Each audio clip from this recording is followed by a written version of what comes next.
남유다 왕국의 아주 역사적으로 길이 남을 반신앙적 인물이었던 아하스가 드디어 세상을 떠났습니다. 그리고 그의 아들 히스기야가 왕으로 즉위합니다.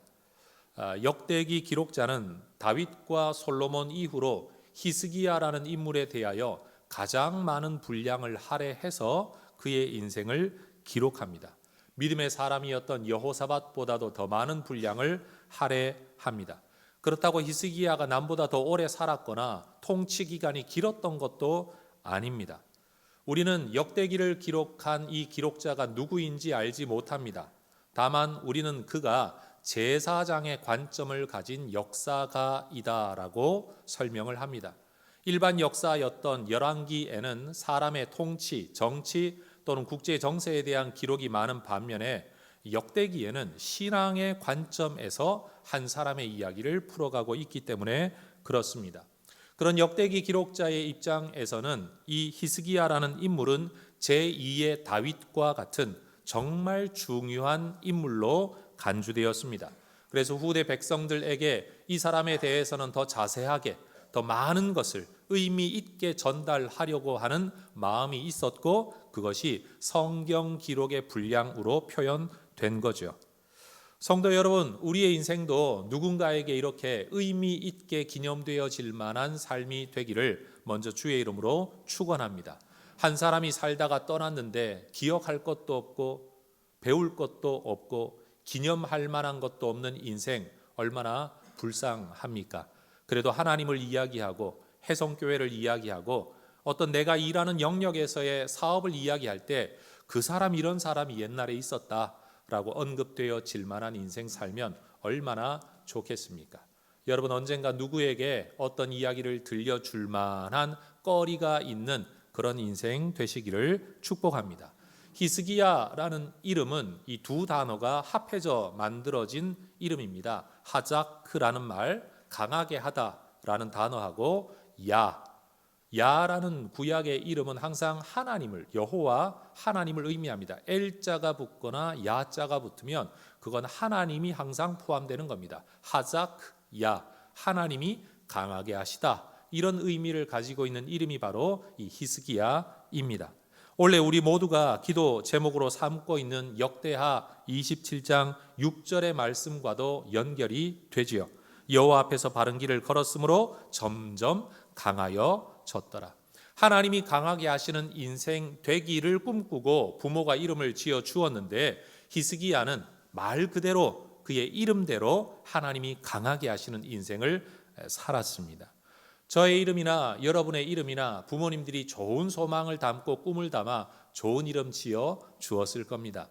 여러분, 우리의 이름대로 살아갈 수 있는 비결은 뭐냐? 노력한다고 되는 게 아니고 하나님 앞에 바른 길 걷고 하나님이 은혜를 베푸시면 여러분 우리의 이름처럼 살아갈 줄로 믿습니다. 옆에 분을 이렇게 한번 축복하십시다. 하나님의 은혜로 이름처럼 잘 되시기를 축복합니다. 여러분 이름 잘 지어준다고 잘 사는 건 아닙니다. 그건 부모의 소망일 뿐이고요. 그 소망을 가슴에 품고 내가 믿음의 바른 길을 하나님 앞에서 걸어가면 주께서 그 이름처럼 또는 이름보다 더 잘 되도록 우리에게 복 주실 줄로 믿습니다. 그러나 정작 히스기야가 왕권을 물려받았을 때에 국제 정세나 국내 정세나 국가의 형편이나 좋은 것이 하나도 없었습니다. 이 시점에 아수르에 의해서 북이스라엘은 이미 멸망당했습니다. 그리고 남왕국도 아수르의 영향력에서 자유롭지는 못했습니다. 군대는 오합지졸이었고 백성들은 상당수 남의 나라 포로로 끌려가 있었고 국고는 탕진되어 있었고 성전은 방치되어 있었습니다. 군사적으로, 경제적으로, 외교적으로, 민심으로, 종교적으로 좋은 형편이 하나도 없었다는 말입니다. 사실 히스기야는 25살에 왕이 되기 전에 이미 10여 년 동안 아버지와 함께 공동 통치 기간을 가졌습니다. 그래서 아버지가 어떤 마음을 가지고 어떤 방향으로 정책을 펼쳤는지 누구보다도 잘 알고 있었습니다.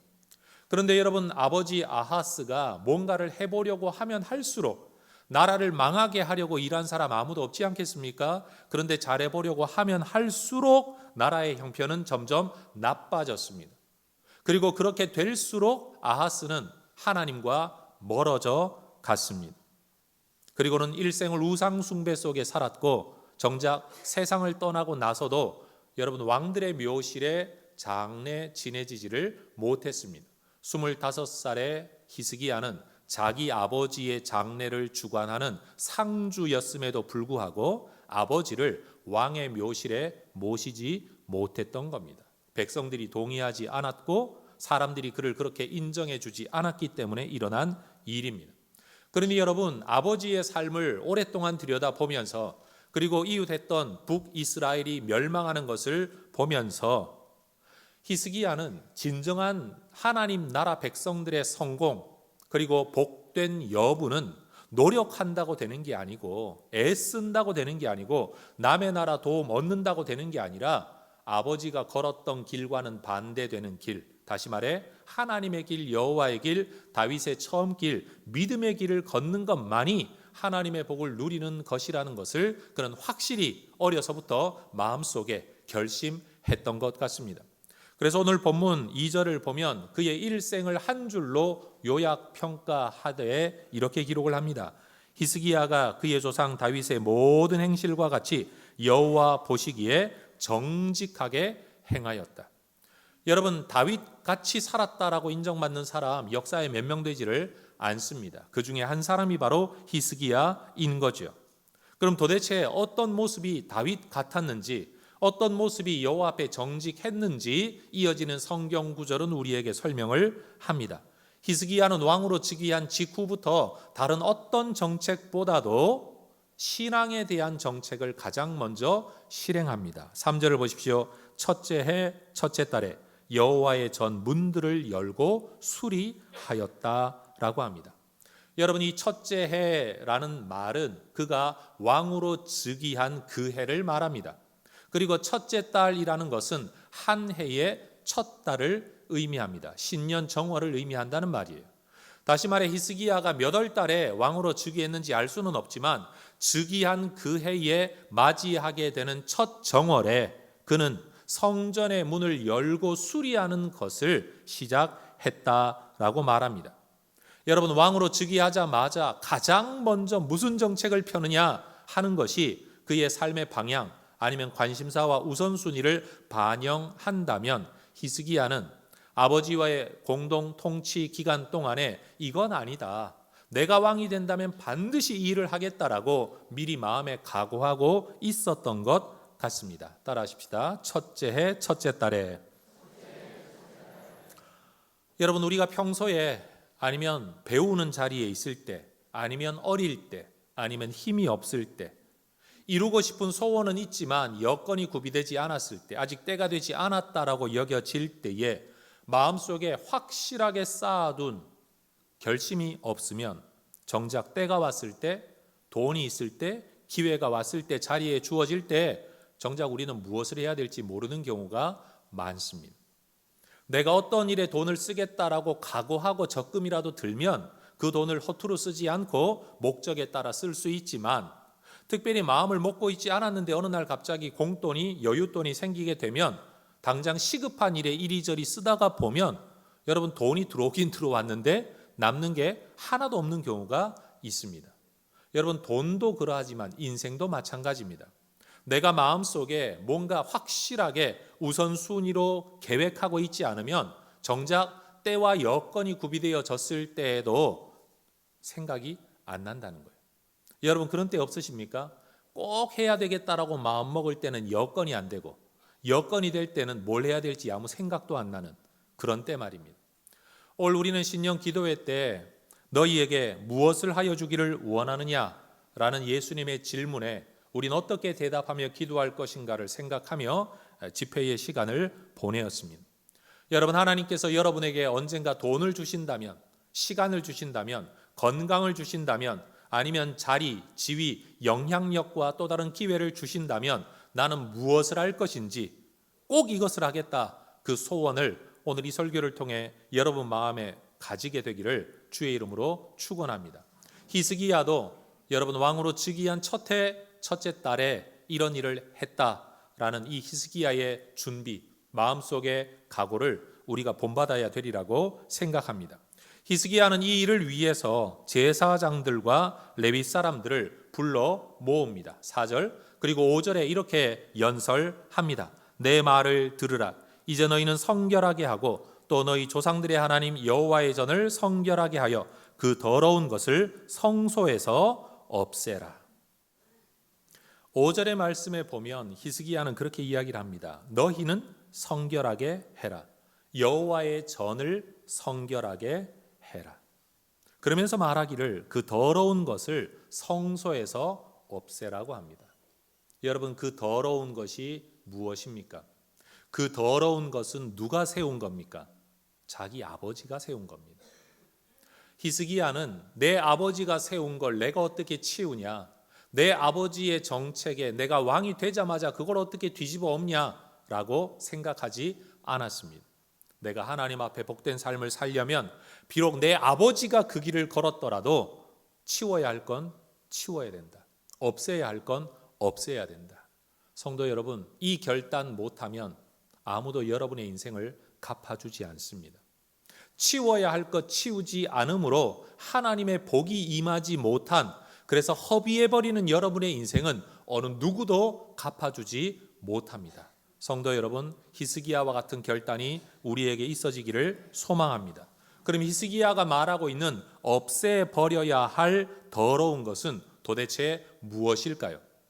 6절과 7절은 그렇게 이야기를 합니다. 6절입니다. 우리 조상들이 범죄하여 우리 하나님 여호와 보시기에 악을 행하여 하나님을 버리고 얼굴을 돌렸다.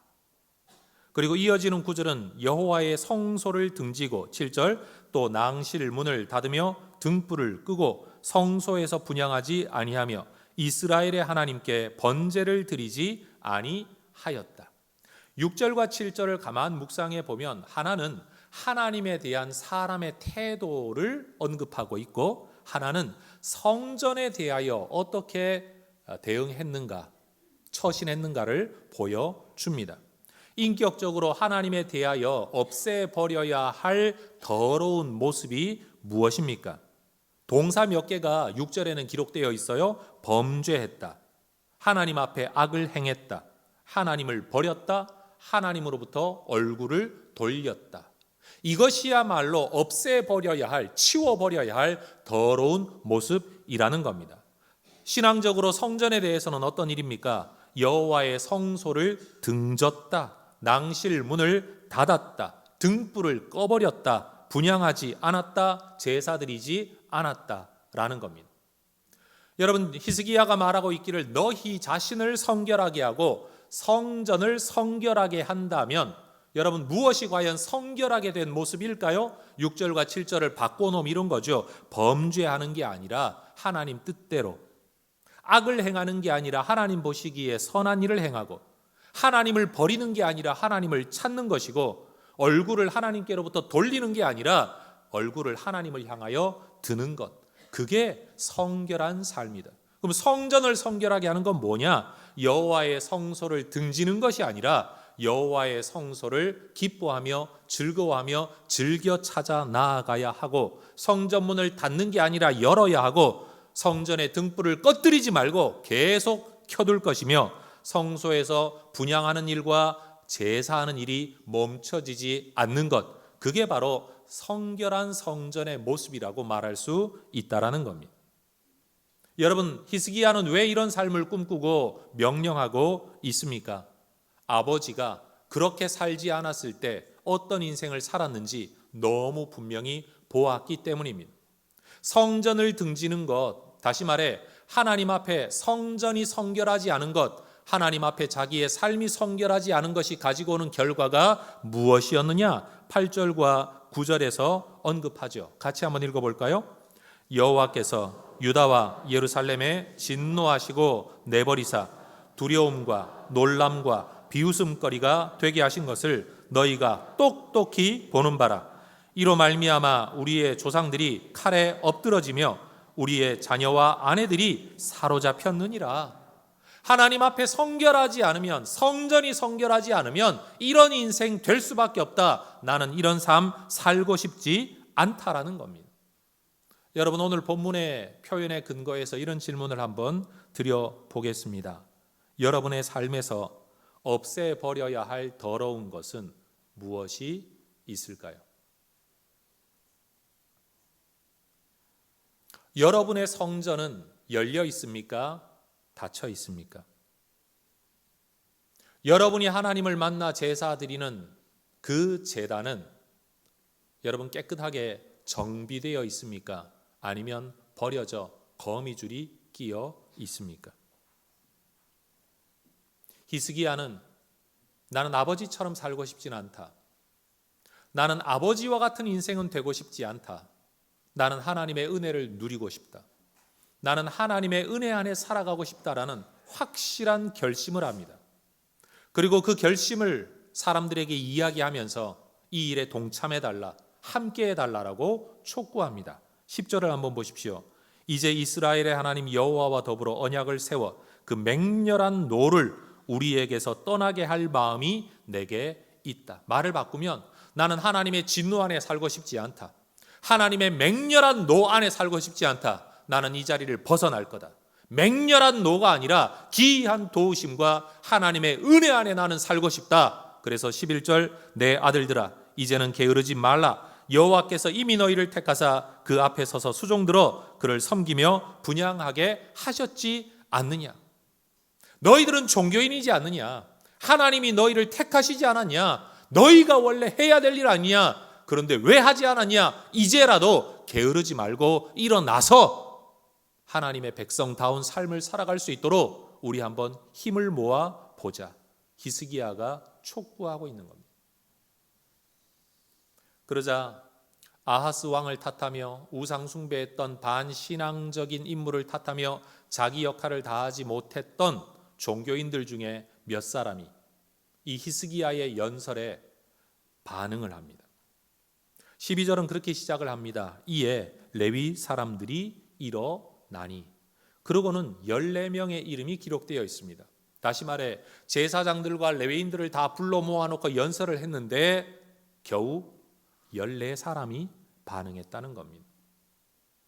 여러분, 거기 모여있는 사람들의 숫자는 굉장히 많았을 겁니다. 그러나 하나님의 말씀대로 살아 하나님의 복을 누리겠다라는 한 왕의 결심에 반응하는 사람은 14명 뿐이었습니다. 여러분, 만약 왕이 결심하지 않았다면 이 14명마저도 숨어 지내는 사람이 되고 말았겠죠. 히스기야가 결심하지 않았다면 이런 일이 일어나지 않았을 겁니다. 또 결심만 하고 사람들 앞에 도움을 요청하지 않았다면 이 14명도 반응하지 않았을 겁니다. 그런 면에서 지도자의 결심이 얼마나 중요한지 모릅니다. 적은 숫자라도 여러분 함께 뜻을 모으는 사람이 일어나는 게 얼마나 중요한지 모릅니다. 만약 히스기야가 없었고 이 14명이 없었다면 여러분 이 남유다 땅은 여전히 아하스 시대에 맹렬한 하나님의 진노 아래 살아가는 한 종족이 되고 말았을 겁니다. 그런데 한 사람의 결심이 그리고 14명의 동조가 나라를 완전히 바꿔놓게 된 겁니다. 여러분, 역대기 기록자는 히스기야의 이 선한 이 일에 동참하는 14명의 이름을 자세히 기록합니다. 어느 지파 사람, 그 부모는 누구다 하는 것까지 기록합니다. 여러분, 우리는 때때로 어떤 분들이 교회를 위해, 지역을 위해 좋은 일을 하면 좋은 일 한 거는 감춰야 된다. 그래야 하늘에 상급이 있다라고 쉬쉬하는 경향이 있습니다. 더 나쁜 최악의 경우는 이런 거죠. 착한 일 좀 좋은 일 좀 해놓고 생색 내려고 하고 옆에 사람들은 그 사람을 뜯어 말립니다. 야, 그래가지고 하늘의 상급을 받겠냐? 오른손이 하는 걸 왼손이 모르게 해야지. 오히려 그 사람이 잘한 일을 덮어주려고 합니다. 이게 최악의 모습입니다. 가장 좋은 모습은 뭐냐? 선한 일을 하는 당사자는 오른손이 하는 일을 왼손이 모르게 하는 거고요. 옆에 있는 사람들이 그걸 알게 되면 오히려 그 사람을 알아주고 칭찬해주고 격려하는 것, 이게 건강한 교회의 모습이라는 겁니다. 다시 말합니다. 내가 생색내는데 다른 사람이 덮으려고 하는 거, 이거 나쁜 모습이고요. 좋은 모습은 나는 덮으려고 하는데 옆에 사람들이 알아주는 것, 그게 건강한 공동체의 모습이라는 겁니다. 사도 바울은 고린도전서 16장 18절에서 말씀했습니다. 그들이 나와 너희 마음을 시원하게 하였으니 그러므로 너희는 이런 사람들을 알아주라. 고린도 교회 편지를 써보내면서 내 복음 사역에 이런 사람들이 도움이 되고 내 마음을 참 시원하게 해주었다. 너희는 그들을 알아주어라. 그 사람들이 날 알아달라고 말하는 게 아닙니다. 바울이 말하기를 그들을 알아주라라고 말하는 겁니다. 14명의 사람들이 역사에 이름 남기 위해 반응한 건 아닙니다. 그런데 역대기 기록자는 그들을 알아줍니다. 여러분, 하나님 나라에 어떤 기록이 남을 때에 여러분의 이름이 반드시 언급되는 그런 은혜가 있기를 축복합니다. 그런데 그거 아십니까? 14명의 레위인의 이름은 남았는데 뒤따라오는 다른 사람들의 이름은 하나도 남지 않았습니다. 어차피 순종하고 충성하려면 여러분 뒷북치지 말고 뒤늦게 따라가지 말고 앞장서는 여러분 되시기를 축복합니다. 여러분, 하나님을 섬기려고 할 때 어차피 섬기겠다 마음 먹으면 뒷공문이 따라가지 말고 앞장서는 여러분 되시기를 다시 한번 주의 이름으로 축원합니다. 그런데 여러분, 이 14명의 레위인들은 자기들만 따라 나선 게 아닙니다. 15절을 보십시오. 그들이, 그 14명이 그들의 형제들을 모아 성결하게 하고 들어가서 여호와의 전을 깨끗이 합니다. 그들은 앞으로는 왕을 따라갑니다. 그런데 뒤로는 다른 사람들을 동기부여해 이 길을 함께 가는 겁니다. 15절에 이런 표현이 있죠. 왕이 여호와의 말씀대로 명령한 것을 따랐다. 여호와의 말씀이 앞서 있는데 히스기야 왕이 그 꿈을 꾼 겁니다. 그 말씀을 따라가는 겁니다. 그리고 그렇게 말씀 따라가는 사람 왕을 14명의 레위인들이 따라가고 있습니다. 그리고 그 14명의 레위인들에게 또 동기부여 받은 또 다른 레위인들이 그 14명을 따라가고 있는 겁니다. 그게 다가 아닙니다. 16절을 보십시오. 제사장들도 여호와의 전 안에 들어가서 이 일에 동참하게 됩니다. 저를 보십시오. 가장 먼저 하나님의 말씀과 뜻이 있습니다. 그 꿈을 꾸었던 히스기야가 나 이거 하고 싶다, 나 일을 하고 싶다, 같이 가자 했을 때 14명이 따라옵니다. 그런데 14명이 또 다른 사람들에게 동기부여하고 그렇게 레위인들이 모일 때 그들을 바라보는 몇 명인지 알 수 없는 제사장들이 또 이 일에 참여하게 된 겁니다. 저는 이것을 하나님 나라의 영적 도미노 현상이다 라고 이야기하고 싶습니다. 여러분, 누군가의 꿈으로 시작된 하나님 나라의 선한 일들이 한 사람으로 시작된 일인데 그것이 14명에게, 알 수 없는 사람들에게, 또 다른 사람들에게 여러분 넓게 퍼져가서 아버지가 다스릴 때의 남왕국과 아들이 다스릴 때의 남왕국은 똑같은 나라이고 똑같은 백성들이고 시차도 별로 없는데도 불구하고 그 이전의 나라와 그 이후의 나라가 완전히 다른 나라가 되는 역사를 이루어 내었다는 겁니다. 여러분, 저는 우리 혜성교회에 이런 일이 일어나면 참 좋겠습니다. 혜성교회가 지금도 이전과는 많이 변해오고 나아졌겠지만 여러분, 어느 시점에서인가 누구가 꿈꾸고 깃발을 들고 그 뜻에 동조하고 동참하고 하나님의 영광을 위해, 하나님의 선한 뜻을 위해 헌신하는 사람들이 일어나 그 이전과 이후가 나뉘어질, 그래서 역사를 기록하면 이 일 이전과 이후가 반드시 언급되어야 할, 그리고 그 일에 참여했던 누군가의 이름이 언급되는 일들이 우리 세대에 일어나게 되기를 소망합니다. 버려져 있었던 성전을 다시 성결하게 하는 이 일은 16일이나 소요되는 일이었다고 성경은 기록합니다.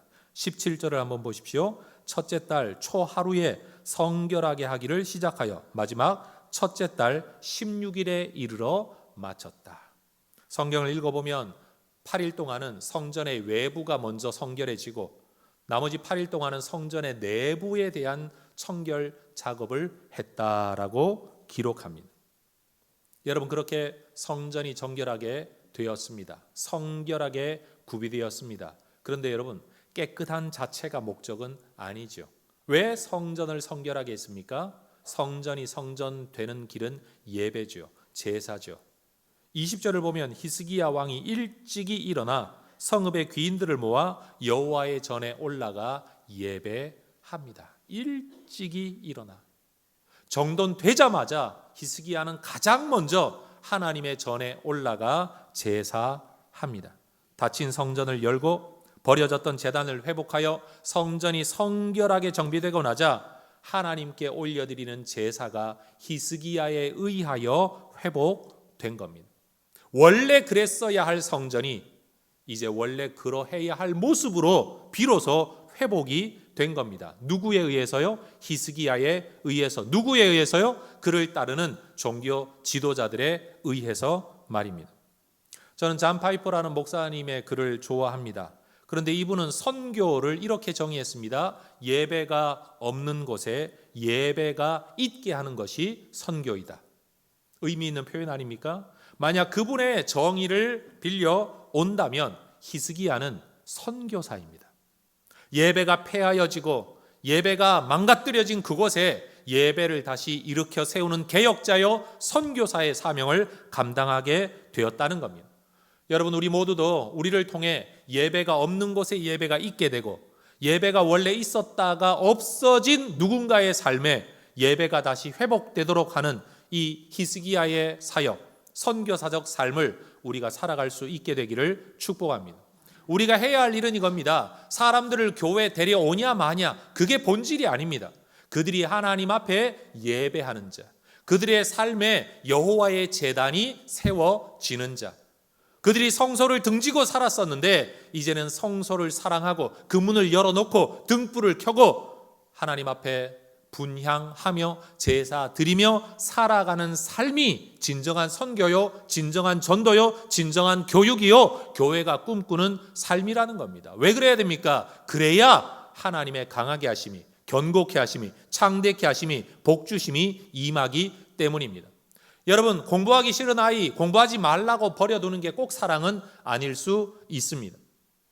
죄성을 따라 하고 싶은 대로 살아가는 게 여러분 자유를 허용하는 일, 인격적인 일이 아닐 수 있다라는 겁니다. 죽음을 향해 달려가고 있는 사람에게 네 자유니까 너 죽어라 라고 말하는 게 여러분 인격적인 대우는 아니지 않습니까? 그것처럼 하나님의 은혜가 분명 살아있는데, 하나님의 복주심이 분명히 있는데 그게 뭔지도 몰라 죽음 가운데 달려가고 있는 사람에게 여기 생명이 있습니다. 여기에 삶의 풍성함이 있습니다. 여기에 하나님의 은혜가 있습니다. 당신이 모르는 삶의 부유함이 여기 있습니다 라고 알려주는 것은 절대로 비인격적인 일이 아닙니다. 여러분, 마땅히 해야 될 생명을 살리는 일이라는 거죠. 히스기야가 했던 것처럼 말입니다. 그런데 히스기야는 성전의 모든 회복을 주도했습니다. 다른 누군가 말하기 전에 그 스스로 꿈을 꾸었고 결단하였고 촉구하였고 이 일을 진행해 왔습니다. 그런데 정작 백성을 위하여, 나라를 위하여 제사를 드리는 일에 있어서 그는 일체 관여하지 않습니다.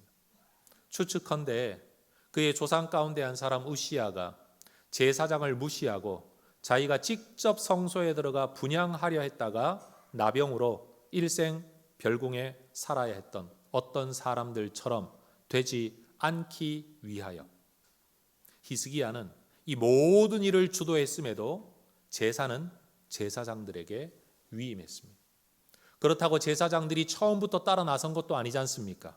어찌 보면 레위 사람들, 또 다른 레위 사람들 그 뒤에 뒷북치며 따라온 사람들입니다. 어쩌면 꼴보기 싫었을지도 모르죠. 그러나 하나님은 제사의 모든 일들을 그들에게 맡기셨습니다. 내가 하고자 하는 일에 가장 먼저 따라 나서지 않았다고 할지라도 하나님이 그들에게 맡기신 사명 율법대로 그들을 의지하고 인정했던 이 히스기야의 모습이 진정한 개혁의 모습인 겁니다. 여러분, 때로 사람들은 뭔가를 뜯어고치고 바로잡기 위해 자기 영역 아닌 것까지 넘나드는 경우가 굉장히 많습니다. 명분은 그거죠. 이때라도 바로 잡아야 된다. 내가 할 때 해야 된다라고 말입니다. 그러나 히스기야는 그렇게 하지 않았습니다. 다른 사람들을 격려했습니다. 자기가 성전에 들어가 성전을 성결하게 할 수 있는 사람이 아니기 때문에, 꿈은 있지만 내가 할 수 있는 사람이 아니기 때문에, 레위인과 제사장들이 해야 될 일이기 때문에 그들을 불러 모아 촉구하기는 했지만 그가 직접 나서지는 않았다는 겁니다. 성도 여러분, 아무리 선한 일을 하더라도 내게 주어진 선을 하나님의 말씀의 선을 잘 지키는 성도가 되시기를 다시 한번 주의 이름으로 축원합니다. 여러분, 이 기념비적 제사를 통해서 여러분 그동안 없었던 예배가 회복되어졌을 뿐만 아니라 성전의 모든 제도가, 특별히 찬양대의 조직도 다시 구비되어졌습니다. 25절 한번 보십시오. 왕이 레위 사람들을 여호와의 전에 두어서 다윗과 왕의 선견자 갓과 선지자 나단이 명령한 대로 재금과 비파와 수금을 잡게 하니 이는 여호와께서 그의 선지자들로 이렇게 명령하셨습니다. 여러분, 하나님이 명령을 하셨었는데 지금까지는 버려져 있었습니다. 사람들이 마음을 쓰지 않았습니다. 레위 사람들도 종교인들도 이렇게 하지 않았습니다. 특별히 아버지 왕은 그렇게 하지 못하도록 성전을 폐쇄시켜 버렸습니다. 그런데 히스기야는 말씀대로 회복시킵니다. 여러분, 이것이 부흥이고 이것이 개혁입니다. 없던 것을 만드는 게 아니라 원래 하나님이 명령하셨고 원래 하나님이 원하셨던 모습대로 다시 일으켜 세우는 것, 그게 성결하게 하는 것이죠. 있어야 할 자리에서 해야 할 일을 하면서 우리 모두가 살아가게 되는 것, 그게 진짜 부흥이고 그게 진짜 성결함이라는 겁니다. 그런데 여러분, 제 눈을 끄는 성경 표현이 하나 있었습니다. 29절 한번 보십시오. 제사 드리기를 마침에 왕과 그와 함께 있는 자들이 다 엎드려 경배하니라. 따라하십시다. 제사를 마침에 경배하니라. 다시요. 제사를 마침에 경배하니라. 여러분, 뭔가 좀 이상하지 않습니까? 제사 드리는 게 경배하는 것 아닙니까? 제사 드림으로 경배하는 것 아닙니까? 그런데 히스기야는 제사 드리는 것으로 경배의 전부를 삼지 않았습니다. 자기가 제물을 드렸고 제사장들이 제사를 드렸죠. 자기의 이름으로 드렸겠죠. 나의 예물로 드렸겠죠. 그러나 히스기야는 종교적 예식이 수행된 것으로 신앙의 전부라고 가름하지 않았습니다. 제사가 드려진 그 사실에 감사하며 그는 또 하나님 앞에 경배합니다. 어떤 성도들은 주일 예배 한번 참여하는 것이 하나님을 경배하는 거다, 나는 할 거 다 했다라고 생각하는 분이 있습니다. 그러나 진짜 신앙인은 예배하러 오기 전부터 찬송합니다. 내가 하나님을 찬양하는 것이 얼마나 귀한 일인지, 이런 힘과 여건을 허락해 주신 하나님의 은혜에 경배하며 나와 예배의 경배를 올려드리고, 예배를 마친 이후에 공적 예식으로서의 예배를 마친 이후에도 하나님을 찬양하며 마음의 말씀을 품고 하나님의 뜻대로 살며 하나님을 높이며 살아가고자 경배합니다. 여러분은 혹시 예배 시간의 경배로 끝나고 있지는 않습니까? 그래서 저는 다시 한번 이 표현으로 여러분에게 말씀드리고 싶습니다. 여러분, 종교인 되지 말고 신앙인 되시기를 축복합니다. 히스기야가 단순히 예식만 회복한 것이 아니었다는 겁니다.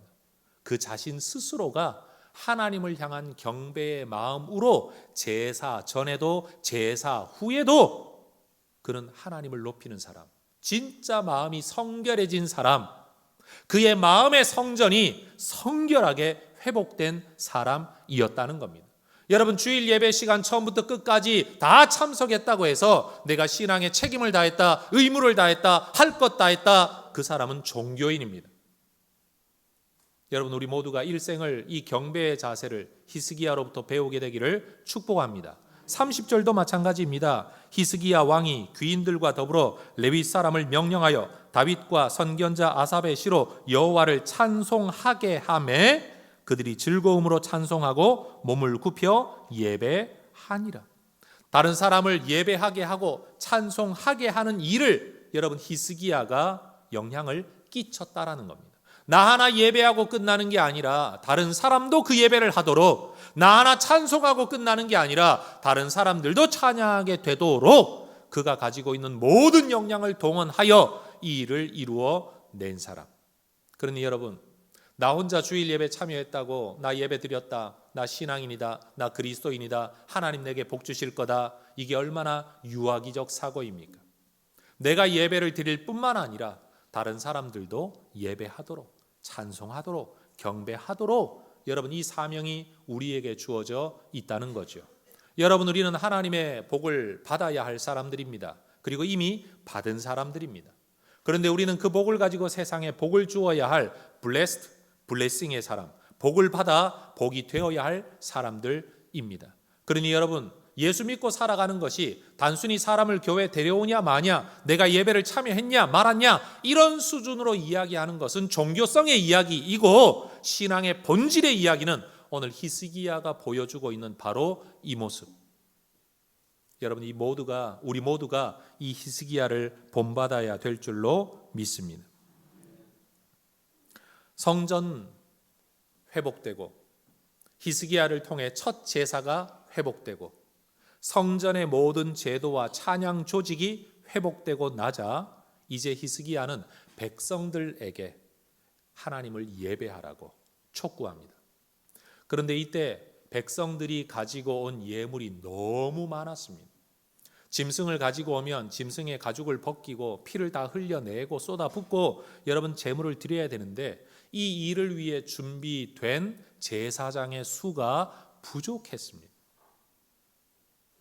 우리가 앞뒤 성경 본문을 통해 추측할 수 있는 것은 16일 동안이나 진행되어졌던 성전을 성결하게 하는 작업이 진행되고 있을 때에 생각이 좀 있는 제사장이라면, 이제 내가 성전에 들어가 제사장의 역할을 감당해야 될 때가 가까이 왔구나, 곧 예배가 회복이 되겠구나 라고 생각을 하고, 자기가 종교적으로 부정해지지 않도록 자신을 근신하며 관리하며 때만 되면 즉각 예배에 투입될 수 있도록 자신을 성결하게 준비했어야 마땅합니다.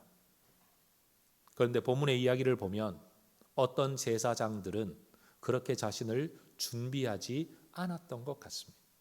모든 제사장들이 이 일에 참여한 건 아니었다라는 말입니다. 그런데 생각했던 것보다 백성들이 너무 많은 예물을 가져오자 이 재물을 관리하고 처리할 제사장들의 손길이 부족해진 거죠. 그래서 역사상 전무후무한 일이 일어납니다. 제사장이 아닌 레위 사람들이 이 일을 돕기 위해 투입된 겁니다. 그런데 그들이 이 일을 너무 정성껏 했습니다. 34절 한번 보십시오. 그런데 제사장이 부족하여 그 모든 번제 짐승들의 가죽을 능히 벗기지 못하는 고로 그의 형제 레위 사람들이 그 일을 마치기까지 돕고 다른 제사장들이 성결하게 하기까지 기다렸으니 이는 레위 사람들의 성결하게 함이 제사장들보다 성심이 있었습니다. 여러분, 마땅히 감당해야 될 직분을 가진 사람들이 부족할 때가 있습니다. 때로는 준비되지 못했을 수도 있습니다. 심지어 제사의 사명을 가진 사람들이 그 일에 게으를 수도 있습니다. 그때 그 사명을 가지지도 그 직분을 가지지도 않았던 다른 사람들, 일반 레위 사람들이 그 일을 돕고자 나섰는데 남을 욕하지도 않고 남을 핑계대지도 않고 지적하지도 않고 그들이 준비될 때까지 기다리며 그 일을 뒤에서 도왔다라는 겁니다. 어떤 마음으로? 성심을 다하여. 여러분, 때로는 책임을 진 사람들이 그 역할을 못할 때 책임지지 않은 사람들이 오히려 자원하는 순수한 마음으로 그 일을 감당할 때가 있죠. 히스기야도 제사장과 레위 사람들을 불러 모아놓고 하나님이 너희에게 이 일을 하라고 시킨 거 아니냐라고 촉구했던 말씀을 우리는 이미 보았습니다. 성도 여러분, 교회에서 직분을 가진다라는 것은, 다시 표현해 정확하게 말하면 교회가 임명하는 직분을 내가 받아들인다라는 것은 직분이 없을 때는 자발성이고 내 자유이지만 직분을 받겠다라는 것은 더 이상 자유도 아니고 자발성도 아니라 이걸 나의 책임이요, 의무요, 사명으로 받아들이겠다는 뜻을 가지고 있습니다. 따라하십시다. 직분은 계급이 아닙니다. 한 번 더, 직분은 명예가 아닙니다. 한 번 더, 직분은 책임입니다. 의무입니다. 직분은 억지로 받는 거 아닙니다. 직분은 자원함으로 받아야 되는 겁니다. 그리고 그것은 의무요, 책임이요, 사명인 겁니다. 하다못해 여러분 서리 집사도 그러한데 안수 집사와 권사와 장로, 특별히 목회자가 된다? 여러분 이건 당연히 해야 될 일로, 잘했다라고 칭찬받는 일이 아니라 열심히 해도 당연히 그래야지 라고 인사를 받겠다라고 각오하는 삶이 된다라는 겁니다. 오늘 성경 본문에 보면 당연히 그러해야 할 제사장들이 또는 어떤 레위인들은 전혀 이 일에 기쁜 마음으로 참여하지를 않았습니다. 그러나 자기 책임이 아닌데도 기쁨으로 성심을 다하여 이 꿈을 꾸고 자기를 헌신한 사람들 덕분에 히스기야의 이 모든 신앙개혁, 성전개혁의 사업은 제대로 이루어질 수가 있었다는 말입니다. 여러분 그렇게 그저 불신앙 정도가 아니라 반신앙의 사람이었던 아하스의 아들이 이런 종교개혁, 신앙개혁을 이루어낼 거라고 누가 꿈이나 꾸었겠습니까? 더군다나 히스기야는 나는 이런 일을 하겠다라고 여러분 군인들 불러 모으고 정치인들 불러 모으고 관리들 불러 모아서 이 일을 실행할 계획을 세워라, 플랜을 짜라 라고 말하지 않았습니다. 어느 날 갑자기 사람들을 불러 모아 자기가 직접 나서서 이 일을 진행하는 겁니다. 준비 기간도 없었습니다. 이 일을 책임지기 위한, 진행하기 위한 위원회도 조직되지 않았습니다. 어느 한순간 날벼락처럼 떨어진 일이었습니다. 그럼에도 이 일이 순적하게 진행된 이유가 뭐냐? 성경은 36절에서 이렇게 설명합니다. 같이 한번 읽어볼까요? 이 일이 갑자기 되었으나 하나님께서 백성을 위하여 예비하셨으므로 히스기야가 백성과 더불어 기뻐하였더라. 따라하십시다. 갑자기 되었으나 예비하셨으므로. 다시 갑자기 되었으나 예비하셨으므로. 사람들 보기에는 갑자기 된 일입니다.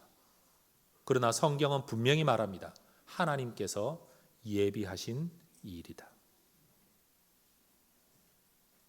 때로는 미리 의논하고 충분한 준비와 대화 과정을 거치지 못했을지라도, 절차가 부족할지라도 선한 뜻, 하나님이 염원하고 계신 어떤 선한 뜻을 품고 하나님 기뻐하시는 일을 하면 하나님은 그 마음에 감동을 가진 사람들을 붙여주셔서 이 일이 되게 하실 줄로 믿습니다. 여러분 어떤 일을 하자라고 말을 할 때 이것 따지고 저것 따지는 사람들이 있지요. 그들은 결국 하지 말자라는 말입니다. 정말 하고 싶은 사람은 야, 뭐 그렇긴 하지만 어떻게든 해보자. 길을 찾습니다. 방법을 찾습니다. 하려고 하는 사람은 길을 찾고 방법을 찾습니다. 그런데 하기 싫어하는 사람은요, 핑계를 찾습니다.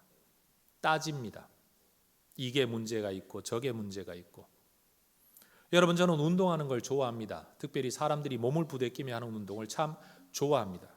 비 오는 날 축구를 하자 그러면 사람들이 비 오는데 뭔 축구냐? 라고 말합니다. 그 사람들은 축구를 싫어하는 사람들입니다. 축구를 좋아하는 사람들은 비 맞으며 하는 축구가 제일이지라고 말을 합니다. 여러분 수영하는 사람들, 여러분 떼약배달해서 수영해야 좋은 줄 알죠? 비 맞으면서 수영해 보셨습니까? 그 즐거움 이루 말할 수 없는 겁니다. 여러분 하고자 하는 사람은 길을 찾고 하지 않으려고 하는 사람은 핑계를 찾는다. 오늘 이 본문 속에서 보면 사람들 편에서는 갑자기 된 일입니다. 사실입니다. 그런데 하나님은 예비하셨다라는 이 구절을 여러분 꼭 가슴에 새기십시오. 하나님이 말씀하지 않았습니다. 그런데 하나님은 준비하고 계셨습니다. 여러분 아하스가 그렇게 하나님을 멀리 떠나가고 있을 때에도 하나님은 하나님을 섬기는, 하나님을 사랑하는 하나님의 사람들의 마음속에 이제나 저제나 성전이 회복될까? 이제나 저제나 예배를 드릴 수 있을까? 언제나 제사를 드릴 수 있을까? 하고 준비하는 사람들이 있었다라는 말입니다. 그리고 그런 사람들을 통해 성전의 회복, 성전의 개혁이 일어났다라는 겁니다. 여러분, 모든 사람이 우리의 뜻에 동조하진 않을 겁니다. 그러나 기억하십시오. 하나님이 예비하신 사람들이 있을 겁니다. 하나님을 향해 선한 꿈을 품으면 여러분, 모든 사람이 따라오지 않을 수 있습니다. 아니면 따라와야 할 책임 있는 사람들도 반응하지 않을 수 있습니다. 오히려 뒷북칠 수도 있습니다. 그러나 전혀 생각하지 못했던 곳에서 생각하지 못했던 사람들이 이 일에 동참하여 하나님의 뜻을 이루게 되는 날이 있을 거라는 겁니다. 성도 여러분, 뭔가 여건이 구비되지 않아서 아니면 히스기야가 우리가 상상해 보건대 내 리더십이 아직 자리 잡지 못했으니 내가 좀 더 뿌리 내린 다음에 내 리더십이 좀 더 확고해진 다음에 야, 어떻게 아무리 그래도 그렇지 아버지가 죽자 말자 아버지가 했던 정책을 확 뒤집을 수 있냐, 여론 봐가면서 좀 때를 기다리면서 이랬을 수도 있지 않습니까? 그러나 히스기야는 그렇게 하지 않았다는 겁니다. 그런데 그런 히스기야의 결심과 결단과 실행에 대하여 하나님은 이미 예비하고 계셨다는 겁니다. 성도 여러분, 내가 준비 덜 됐더라도 때로는 모든 여건이 준비되어 있지 않더라도 하나님은 이미 준비하고 계신 일이 있을 수 있습니다. 여러분, 때만 기다리다가 여러분 주변의 여건만 따지다가 일생 흘려보내지 말고 하나님을 위한 선한 꿈 결심하고 결단하고 깃발 들고 나와 함께 일을 하자 외치는 성도 여러분 되시기를 주의 이름으로 축원합니다.